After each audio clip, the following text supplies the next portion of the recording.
And jump on over to the slideshow. Recording has started. And now I'm jumping over to the slideshow. All right. Good afternoon, everyone. My name is Sergeant Hand. These are some of my tips from the network Centric recruiting portion of the Master Recruiter Badge. I was a contestant 2 years ago, and I was a evaluator last year. So this is just my 2 cents from being a contestant and an evaluator for these events. All right, so if you guys have any questions, I cannot see the hands up portion of team, so just make a noise, let me know that you have a question, and I will do my best to answer it, and we'll keep moving forward. All right, so this is the rubric. Like all the events, this is what you're being graded on. So you have to know the rubric going into the event. You should have been given the Master Recruiter Badge handbook. If you haven't got the handbook yet, it is uploaded into the team's file section. I'll also upload these slides, and this class will be saved to the file section as well.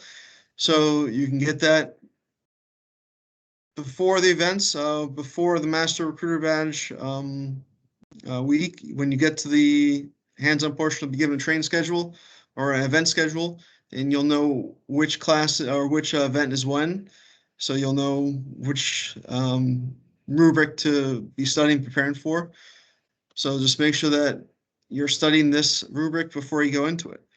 Some of the takeaways for this is just to know that, like if you reviewed the training from last week, you'll be given a brief before you go into the live fire event. There will be a live fire event for this also. It will be a COI VIP mixer event, community partnership event, where you'll go in, you'll have the opportunity to sit down and talk with a bunch of community partners, and you'll be required to get their information. Your station commander will give you a little brief. He may ask you to do some other stuff, but what you are being graded on is how well you get the information that's listed on this rubric. If you get other information, that's great, but you're being graded on how well you get the information for 4 community partners.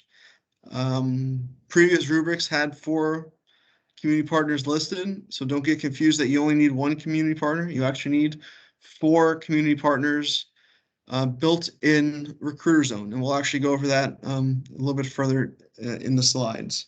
So this is taken straight out of the STP, which is available in iChrome. I'm pretty sure it's also uploaded into the files. If not, I'll make sure I upload the STP into the file section as well. In the files. So you should have about 30 minutes to gather the information, the COI VIP event, and that has had to vary depending on the size of the area that we had, how many COIs, VIPs that were available, how many contestants they had going into the COI community partner events. So that time has varied. As you see, it's not listed as a exact time in the community partner event like the school recruiting program was. So that has been a little flexible in the past, but your station commander will give you a set amount of time to be at the community partnership event. You'll be timed. There will be a timekeeper there, an evaluator, let you know how much time that you have. There will be evaluators there that will talk to you to distract you, and you will have to be able to juggle your time, how much time you spend with each community partner, and how you gather the information you need to fill out your individual sections in the Recruiter Zone portion, or the community partner portion, COI VIP portion of Recruiter Zone. Does anyone have any questions about this portion of the rubric?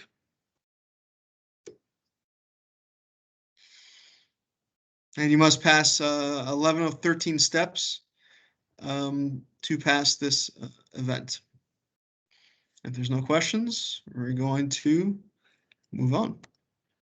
This is going to be the brief that you get from the station commander. They may add some other stuff in there that will distract you from what you're supposed to be doing. So your community partners, they're going to expect you to establish rapport with each community partner that you're going to be getting the event, that you're meeting the event. If you are rude to them, they will not give you the information that you're looking for. They know that you have only a certain amount of time. But they are going to expect you to establish that rapport, be friendly with them. And I know when I went through it, I had more than enough time to gather that information. In fact, I had so much time when I went through, I went and got more information than 4 community partners. I think I ended up getting like 6. I also asked for all their business cards. Everyone that was there had a business card. So you ask them for a business card once you establish that rapport, and they will give you a business card with all their contact information on it. They don't want you to write on their business cards, but you are allowed to take in with you an index card. I also advised last week, get those large index cards. Don't bring in little 3x5 index cards. I brought with me 5x8 index cards, my favorite pen, and a whole stack, as many index cards as they allow you to bring in. I think they only allow you 1, but if you're allowed to bring in more, I mean, that's great too. And just take as much information as you can from each person. If you know that rubric, I mean, just memorizing the rubric is how I got through it. And I just made sure every person I sat down with, as I'm talking to them, I'm writing down that information. But if you are showing that you're in a rush, if you're rude, if you demonstrate that you don't have that you're not trying to establish that rapport, they're not going to be friendly, and they're not going to give you the information that you're looking for. And again, everyone had business cards and any other information that you're looking for. They all had it on them, and they were more than willing to give it to you. So if you get a business card from a COI, yeah, that has all but the last 5 steps on it. Right, absolutely.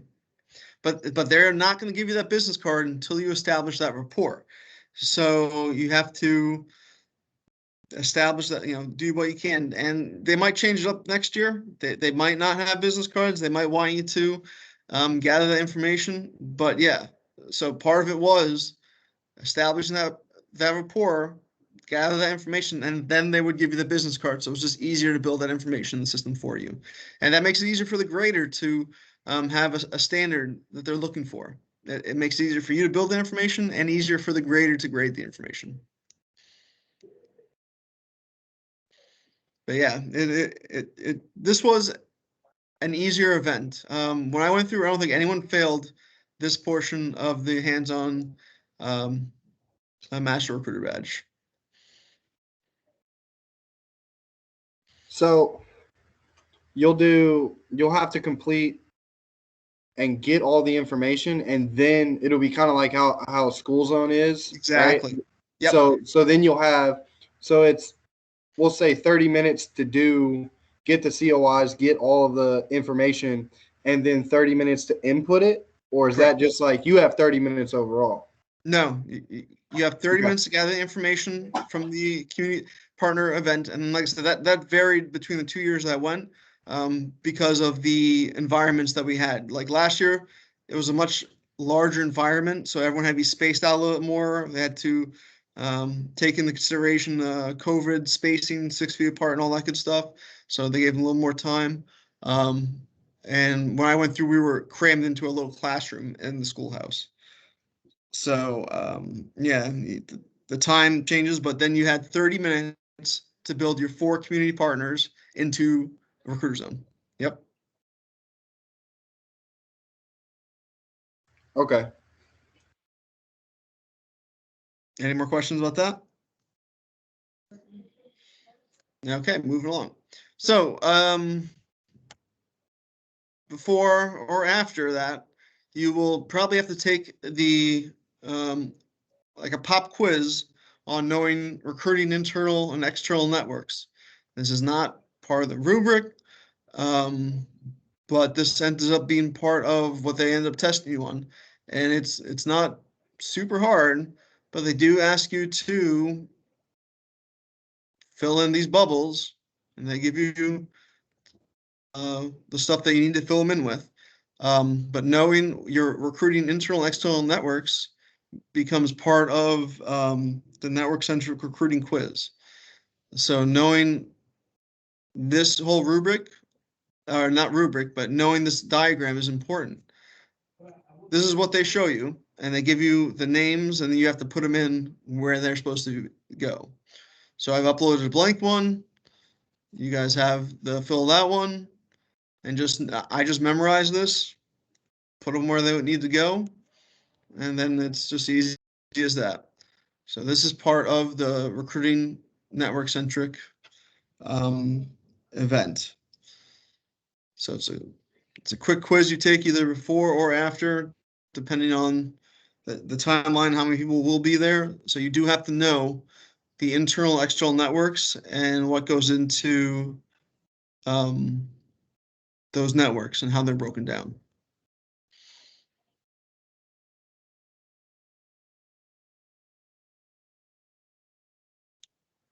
So if you're not familiar with how to build the COIs, VIPs, I know those are kind of dated terms.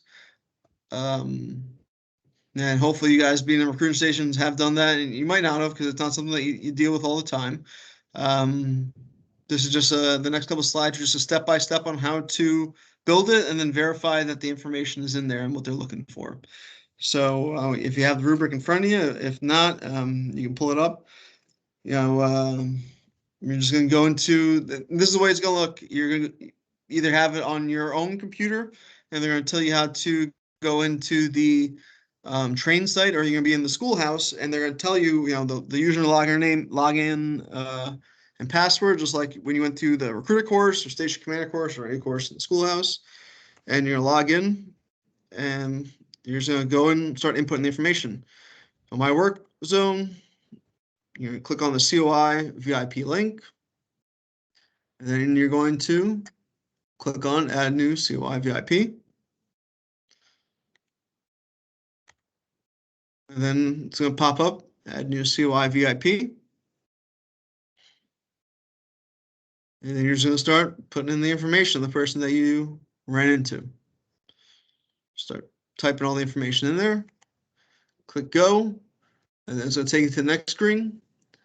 And just anything that's starred, make sure it's put in there. Make sure they have the right type of cell phone number in there. If their prior service not, prior service is important. Prior service will determine whether they're going to be a COI, VIP. The old regulations stipulate that prior service can only be VIP. They can't be COIs. Trying to get clarification on if that's going to matter going forward.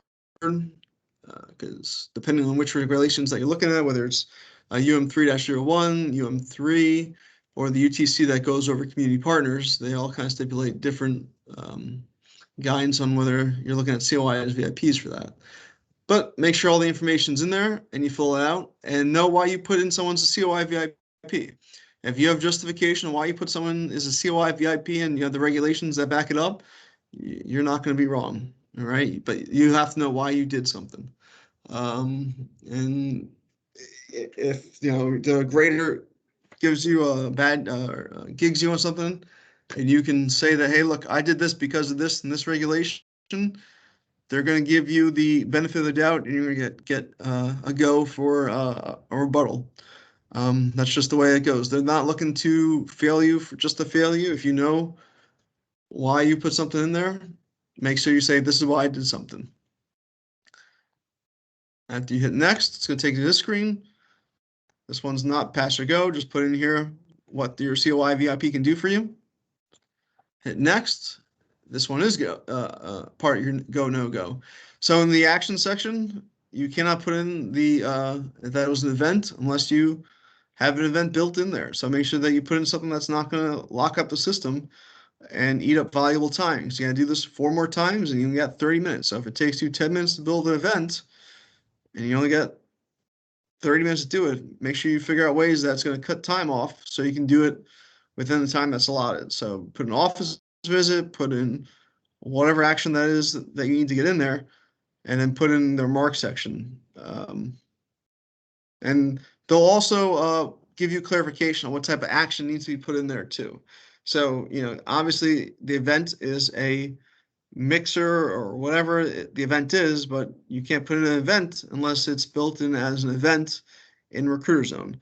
So that can be a question. If it's not clarified, it should be clarified.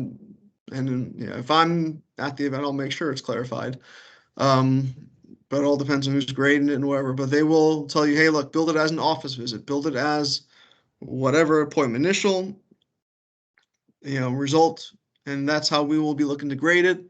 the station commander or whoever's evaluating it will tell you what they're looking for in that section, so it doesn't give them reason for you to rebut it, because as soon as they don't clarify something for you, that's reason for you to rebut something, and just makes the grader's life a little bit harder. So they'll clarify all the stuff for you, stuff that locks up the system or makes it harder for you to actually put in the information that you need. Any questions about that? Great. So after you hit save new COI VIP, it's going to take you back here. And then make sure you go in there, verify that all the information's in there, the correct RSID. If they give you an RSID to put in there, make sure the right RSID is in there, because that is a gradable thing. Because that's, when you're building it, the RSID is grayed out. You can't do that. But if they tell you it has to be under a certain RSID, that's a go, no go. You don't want to lose a point for not having the wrong RSID in there. Remarks, all that good stuff, you can verify here. If it all looks good, hit save, and then you are good to go.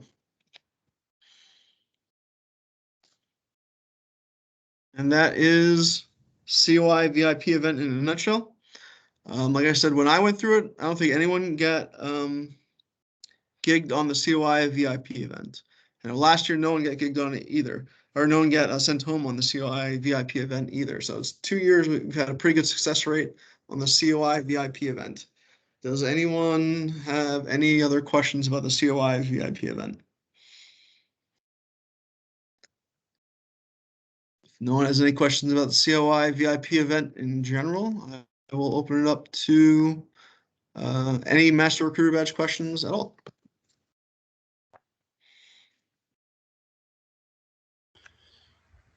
Yeah, so I got one. Yeah, absolutely. You were talking about quizzes. Now, say you go and you do this event, right? And in each day there's a certain number of tasks that you do, right?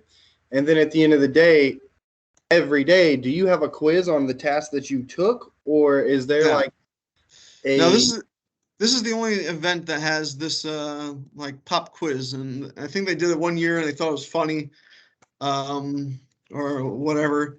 And it's a multiple choice quiz, not even multiple choice. It's like one of those like fill in the bubble type of things. And they give you all the answers for it. And I don't think anyone failed it. And it just adds undue stress to the competitors. And Mr. Crawford enjoys adding undue stress to competitors. So it became an ongoing thing. I don't know if they're going to do it this year. It's not in the handbook that I saw, but like I said, the last 2 years it's been part of it. So it's the only like surprise quiz thing that's not really surprise, because they've been doing it for the past 2 years. And I know everyone that's been giving out tips and tricks and advice on it has been saying, hey, look, make sure you study this, make sure you know it, because for the past 2 years, this has been part of it. So it's not really surprising anymore, nor has it been for really the past 2 years. So I'm going through the handbook right now to see if there's any type of hints on it or anything. I'm not seeing anything. So, but yeah, this is the only thing like this in the event. And I think it's probably also because the network Centric recruiting almost has 100% pass rate. They wanted to add a little extra stress to it as well. Okay, I can't remember on the. So here you go. So if you look, if you have the handbook in front of you, 3-15 says develop a recruiter-centric network. It says phase 1 has a 30-minute written exam that's open book and 24 questions. So I would assume that that's what this is. Okay. 1, 2, And I can't remember if at the end, is there a like the most courses have the end all be all test, right? Is there one of those at the end? No. Okay. So I'm gonna have to get clarification on what the 24 questions are, because I see 1, 2, 3, 4, 5, 6, 7, 8, 9, 10, 11, 12, 13. I mean, this is 13 questions, right? I wonder what the other 10 questions could be for the developer recruiter-centric network 30-minute written exam is. I will also try to get clarification from Sergeant Tenney on that, but I mean, yeah, that's in here. Phase 1, a 30-minute written exam.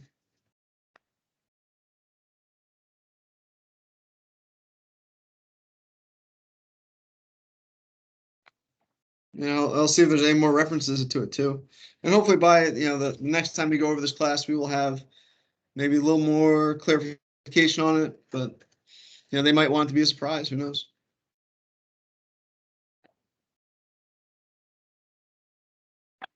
But in previous years, it was just this this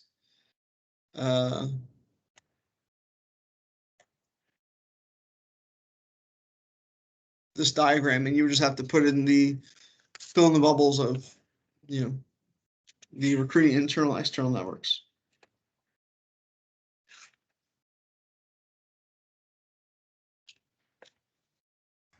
Okay, I think that's all the questions I have for today.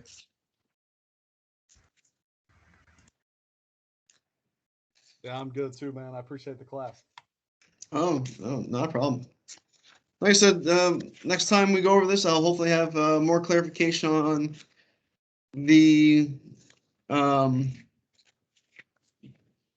exam beforehand. But it would surprise me if it wasn't just doing this, because that's what it's been previous years, or some version of this. It was just filling this out, and you fill this out, and then after that, you move on. But it says a 30-minute written exam, open book, 24 questions. So I'll look into that and see if I can get more clarification for you guys, but I don't know.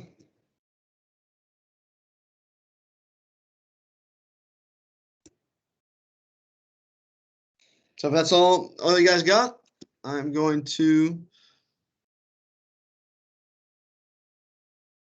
cut off the recording.